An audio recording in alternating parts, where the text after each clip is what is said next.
বিসিবির পরিচালকের কথা শোনার পরে নাজমুল ভাইর, ঠিক আছে, আমাদের সুশীল সমাজের গায়ে আগুন ধরে গেছে।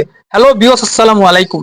এই ৪৯ বছরের মধ্যে একজন ব্যক্তি সত্যি কথা বলেছে, তাই কি তার পদত্যাগের ডাক দিয়েছে আমাদের মিঠুন, আমাদের ওয়ার্ল্ড ক্লাস মিঠুন। তার জীবনে ক্যারিয়ারে ইন্টারন্যাশনাল কোনো সেঞ্চুরি নাই।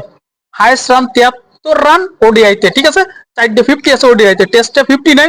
ওডি আপনার মনে হয় T20-তে মনে হয় অ্যাভারেজ 10, ঠিক আছে। তিনি ডাক দিছে, তিনি বর্তমানে আমাদের ক্রিকেটারের সভাপতি, কোয়াব না কি যেন একটা বলে, আই ডোন্ট নো।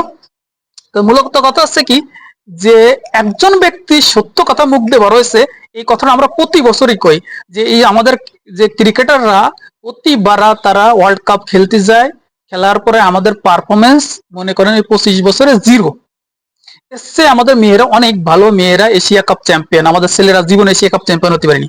আমাদের অনূর্ধ্ব 19 যে দলটা আছে তারা ওয়ার্ল্ড কাপ চ্যাম্পিয়ন, ঠিক আছে।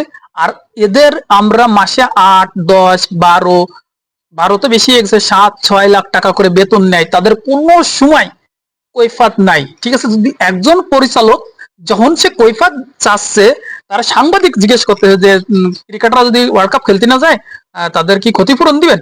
What a coincident. আর এই কথার প্রেক্ষিতে উনি বলেছে কি জন্য বা ক্ষতিপূরণ দিতে দেবো, তারা তো প্রতি বছর খেলতে যায়, খেলার পরে জিরো পারফরমেন্স আমাদের এসে দিয়ে যায়, কোনো একটা বৈশ্বিক ট্রফি আমাদের হাতে তুলে দিতে পারিনি। আমরা তাদের পিছনে কোটি কোটি টাকা খরচ করি, এটা কি আমরা কখনো চাই তাদের কাছে? That's good. এই প্রতিবাদ করাতে সবার মাথায় আগুন ধরে গেছে, ঠিক আছে। যারা তেল বাস মনে করেন যে সুশীল সমাজ, তারা ক্রিকেটারদের আর সহ্য হচ্ছে না, তারা কি ডাকাছে, আজকে তারা বিপিএল খেলবে না, বিপিএল না খেলে তারা মনে করেন যে অবরোধ ধরেছে তারে পদত্যাগ করার জন্য। What a coincident. এই বাংলাদেশে সত্য কথা বলার সাথে সাথে না, সে তার পিছনে শত্রুর দরকার হয় না, শত্রু হাজার হাজার তৈরি হয়ে যায় 5 মিনিটের ভিতর।